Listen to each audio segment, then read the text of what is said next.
창세기에서 요셉의 죽음으로 창세기가 마무리가 됩니다.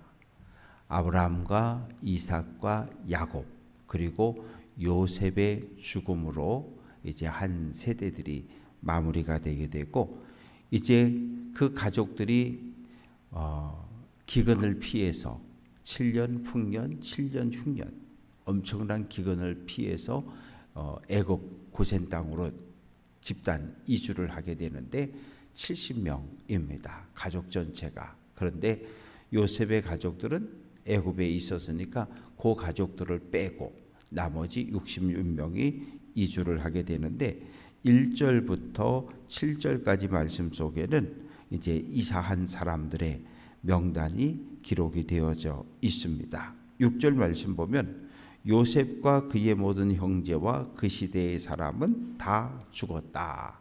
그러니까 요셉과 형제들, 야곱의 12아들들이 모두 다 죽었다는 얘기예요. 그리고 시간이 흘러갔다는 이야기예요. 요셉이 애굽의 총리가 되었을 때 이 애굽을 통치한 왕조를 17왕조라고 그렇게 부릅니다. 17왕조는 애굽 본토백이 사람들이 아니라 북쪽에서 밀고 내려온 북방민족 히타이트, 지금의 투르키에, 아주 오래전 투르키에 살던 사람들, 그들은 이미 말을 탔고 전차를 가지고 있었고 그들이 무력으로 애굽을 공격했고 정복하고 수백 년 통치를 했었습니다. 이 히타이트 해족 속은 유대인, 히브리인과 마찬가지로 셈족 계열이었고 그들이 애굽을 통치할 때 요셉이 애굽의 총리로 등용이 됐던 거예요. 같은 이방 민족이기도 하고 같은 셈족이기도 했기 때문에. 그런데 이제 문제가 생겨지게 됩니다. 7절 말씀을 보면 이스라엘 자손이 생육하고 불어나 번성하여 매우 강하여 온 땅에 가득하게 되었다. 이 온 땅에 가득하게 되었다는 것은 요셉이 애굽의 총리로 있을 때 자리를 잡은 고센 땅, 라암셋이라고 하는 그 땅에서 인구가 폭발적으로 늘었다는 거예요.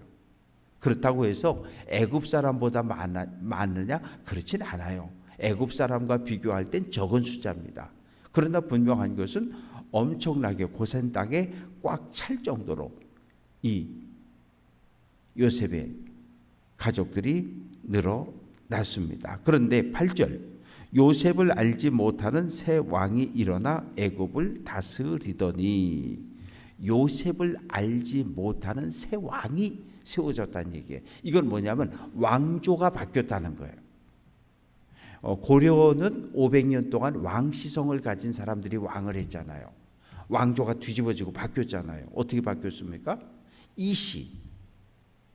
조선시대는 이시성을 가진 사람들이 왕이 됐잖아요. 그러니까 왕시성을 가졌던 사람들이 갑자기 막 끌려가고 죽임을 당하고 왕족들이 떼죽음을 당하는 이런 일들이 벌어졌어요. 그러니까 왕시성을 가졌던 사람들이 이름을 바꾸기 시작하는 거예요. 왕씨에다가 점을 하나 꽁 찍어서 옥씨를 만들기도 하고, 그래서 나는 왕씨가 아니라고 하는, 왜? 왕시성을 가진 사람들은 무조건 이유 없이 잡아다가 죽였으니까. 정권이 바뀌면 그래요. 윤석열 대통령이 통치하던 나라에서 살다가 이재명 대통령이 통치하는 나라로 우리가 바뀌어서 삶을 살아가고 있잖아요. 어떻게 돼요? 옛날 있던 장차관부터 시작해서 전부 하나씩 다 없애는 거잖아요. 그러니 이방 민족이 쳐들어와서 애굽 본토인들을 지배하고 정복하고 살다가 애굽 본토인들이 똘똘 뭉쳐서 독립운동을 일으켜가지고 이제 쫓아냈어요. 그러고 나니까 그들이 생각할 땐 요셉을 어떻게 모를 수가 있습니까? 7년 풍년과 7년 흉년을 지혜롭게 넘길 때에 요셉을 통해서 수많은 사람들이 생명을 얻었는데요. 그런데 기억하기 싫은 거예요. 왜? 우리 애굽 본토 사람이 아니기 때문에, 이방 북쪽에서 내려온 사람이기 때문에. 그래서 어떤 일이 벌어지기 시작하냐 하면 9절 말씀 보면 그가 그 백성에게 이르되 이 백성 이스라엘이 우리보다 많고 강하다. 이건 거짓말이에요. 애굽 본토인의 인구가 훨씬 많았어요. 적어도 10배, 20배 훨씬 더 많았어요. 그냥 이렇게 표현을 한 거예요. 왜? 그래야 이 사람들을 박해하고 학대하고 죽일 수 있는 명분이 생겨지니까. 그래서 10절 말씀 보면 우리가 그들에게 대하여 지혜롭게 하자. 지혜롭게 하자. 세상에서 이야기하는 지혜, 여기서 바로가 말하는 지혜라고 하는 건 뭐예요?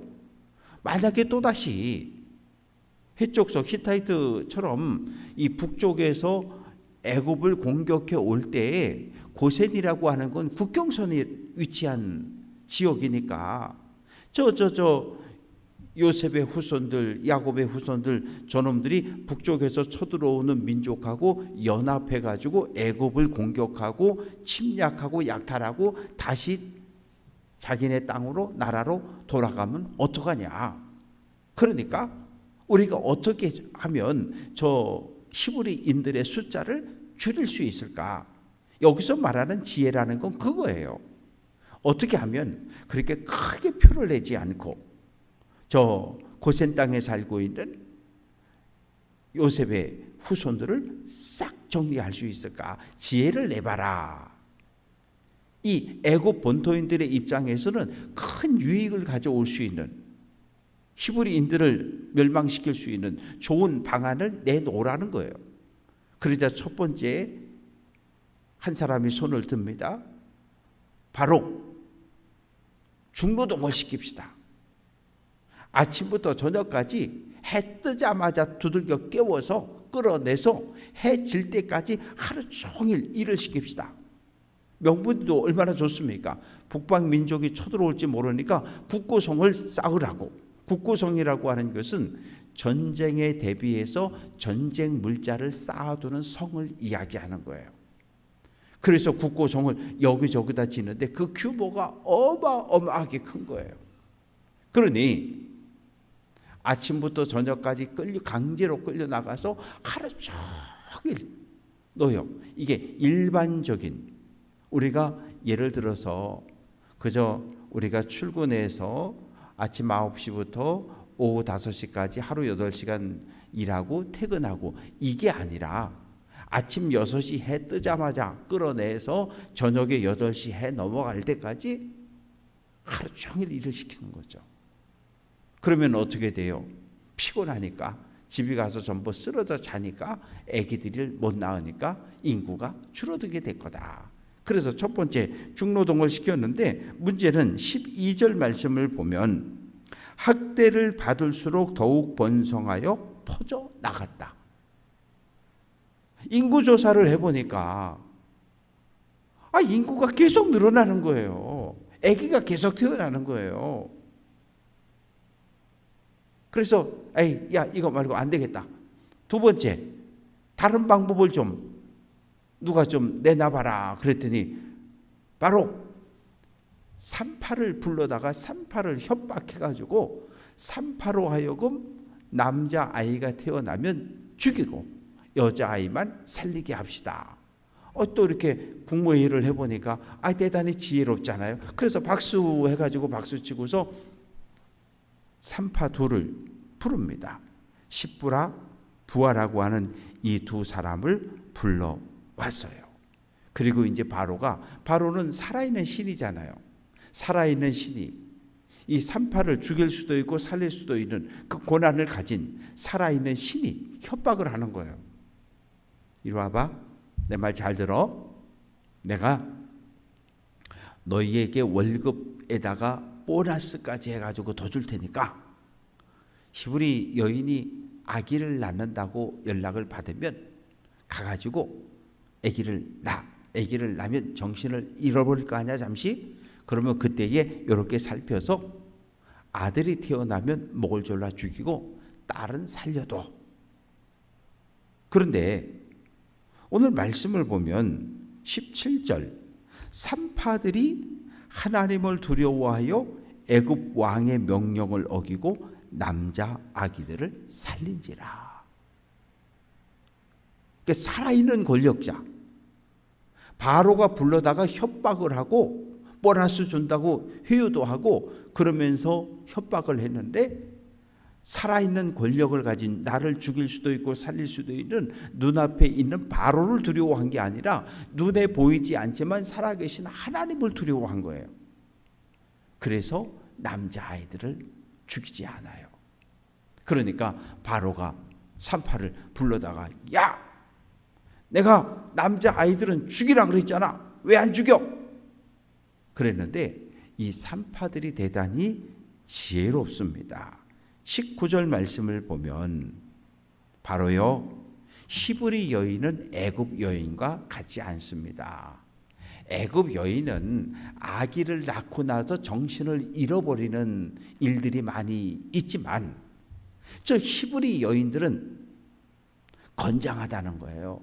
건장하다는 말은 그 원문을 살펴보면은 좀 대단히 부정적인 표현입니다. 건장하다라고 하는 이 단어는 짐승 같다는 거예요. 애굽 여인은 사람 같다면 저 히브리 여인들은 짐승 같다는 거예요. 아기 난다 그래서 달려가 보면 벌써 아기를 낳아서 혼자 뒤처리를 다 하고 애를 끌어안고 젖을 먹이고 있다는 거예요. 이 애굽 여인하고 히브리 여인은 다르다는 거예요. 그러니 아기를 우리가 가기 전에 혼자 아기를 낳고 그 아기를 끌어안고 젖을 먹이고 있는데 그 아기를 어떻게 죽입니까? 그래서 못 죽인 겁니다. 그렇게 대답을 하니까 바로가 할 말이 없잖아요. 바로가 할 말이 없어요. 하나님께서 20절, 산파들에게 은혜를 베푸사 그 백성이 더욱 번성하게 되었다. 그러니까 이제 22절에서 바로가 이제 공개 살해 명령을 내리게 되는 거예요. 그냥 TV나 인터넷 그냥 포스트 다 붙여버린 거예요. 히브리인의 가정에서 남자아이가 태어나거든 무조건 애를 끌어다가 나일강에 던져 물에 빠져 죽여버려라. 공개 살해 명령을 내려버립니다. 이것이 지금 야곱의 후손들이 애굽에서 겪는 고난입니다. 이제 이렇게 되면 어떻게 되겠어요? 남자아이들이 태어나도 그냥 나일강에 던져져서 실제로 다 죽임을 당하게 되는 거고, 여자아이가 태어나면 여자아이들은 키워서 일도 시켜 먹고 이 애굽 사람들하고 결혼도 시키고, 그러면 민족의식이 점점 사라지게 되고 100년, 200년, 300년 지나가면 히브리 민족이라는 민족 자체가 없어지고 모두가 애굽 사람이 될 테니까 아무 문제가 안 생긴다고 생각을 했습니다. 이 출애굽기라고 하는 것은 그 제목을 정할 때에 제목을 정하는 원칙은 두 가지였어요. 첫 번째는 성경을 딱 펼쳤을 때 그 창세기 같은 경우는 창조라고 하는 단어가 가장 먼저 등장했기 때문에 창세기로 이름을 정했고요.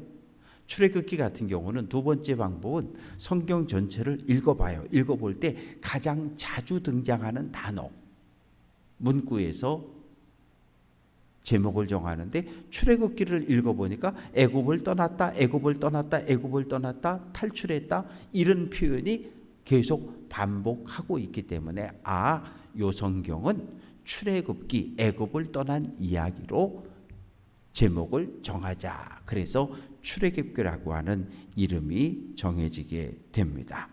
그런데 이게 이제 그러면 요셉이 죽고 곧바로 이 야곱의 이스라엘 백성들이 어려움을 당하고 고통을 당했느냐? 그렇지는 않아요. 17왕조가 끝나고 18왕조가 세워지기 시작한 것은 주전 1570년입니다. 1570년 아흐모세라고 하는 사람이 18왕조의 첫 번째 왕이 된 거예요. 우리 표현으로 하면 왕씨가 다스렸던 고려시대가 망하고 이씨가 다스리는 이성계가 왕이 되는 그 시점. 그래서 왕조가 바뀐 딱 그 시점부터 계산을 하면은 한 124년 정도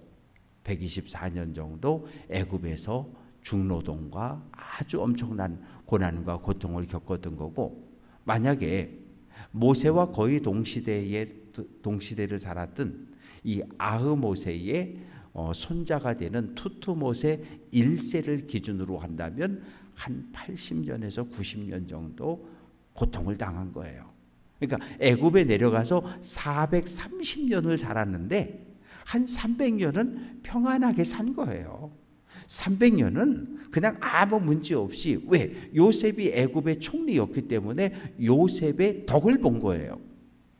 요셉의 덕을 봐서 계속해서 100년, 200년, 300년까지는 아무 문제 없이 살았던 거예요. 그러다가 왕조가 뒤집어지면서 바뀌면서 18왕조 때부터 고난을 겪었는데, 그 고난의 시간이 짧으면 한 80년, 조금 길면 한 120년 정도 고통의 시간들을 겪었을 때에 하나님께서 모세를 보내서 애굽에서 탈출시킨 이야기가 출애굽기입니다. 말씀을 정리해 봅니다. 하나님의 약속이 아브라함을 향한, 아브라함아, 예 하나님 동서남북 사방을 둘러봐라. 예, 땅이 참 좋고 넓어요. 이 땅을 너와 내 후손에게 줄게. 아멘. 아브라함아, 예 하나님 땅에 티끌이 많지 셀 수 있니? 아니, 못 세요. 내 후손이 땅에 티끌처럼 많아질 거야. 아브라함아, 예 하나님 하늘 좀 볼래? 와, 별들이 많아요. 셀 수 있니? 못 세요. 내 후손이 하늘의 별처럼 많아질 거야. 아멘. 그런데 이 두 번째 약속, 자손이 번성한다는, 땅의 티끌처럼 하늘의 별처럼 후손이 많아진다는 이 약속은 가나안 땅이 아니라 애굽 땅 고센에서 성취가 되어진 거예요. 그러니 이제 하늘의 별처럼 땅의 티끌처럼 후손이 많아졌으니까 첫 번째 약속, 가나안 땅을 너와 내 후손에게 줄게. 그럼 어떻게 해야 돼요? 애굽을 나가야 되는 거예요. 그래서 출애굽기가 소중한 거예요.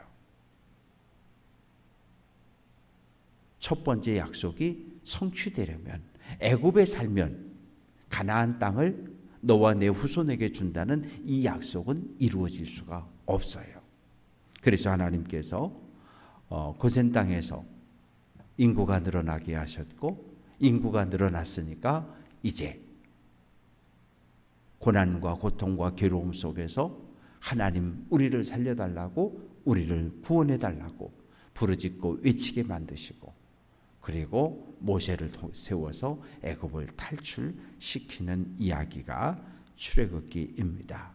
바라고 소망하는 것은 출애굽기를 읽어가는 동안에 애굽은 언제나 하나님을 대적하는 세력입니다. 오늘 우리가 이 시대를 살아가고 있지만 우리를 짓누르고 우리를 억압하는 이 애국과 같은 세력이 오늘 이 땅에 존재해요.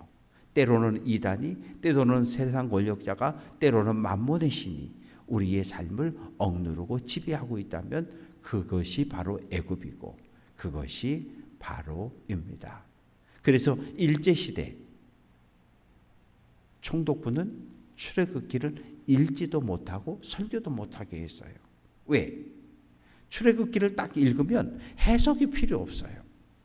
바로 일본의 천황, 그리고 맨날 때리고 감시하고 못살게 구는 이 총독부에 있는 일본 관리들, 아침부터 저녁까지 노역에 시달리는 히브리인들 누구예요? 조선 백성들. 그래서 민족의식을 고취한다고 해서 일제시대 출애굽기는 읽지도 못했고 설교도 할 수 없었던 그런 아픔이 우리 민족의 역사 속에 남아 있습니다. 출애굽기를 읽어가면서 우리 자신들의 삶을 한번 살펴보고 오늘 나를 박해하고 억압하고 핍박하는 존재가 있다면 그 존재가 무엇인지 우리가 살펴보고 하나님께 부르짖고 구해서 하나님의 도움의 손길을 경험할 수 있는 귀한 성도들 될 수 있기를 주님의 이름으로 축원합니다.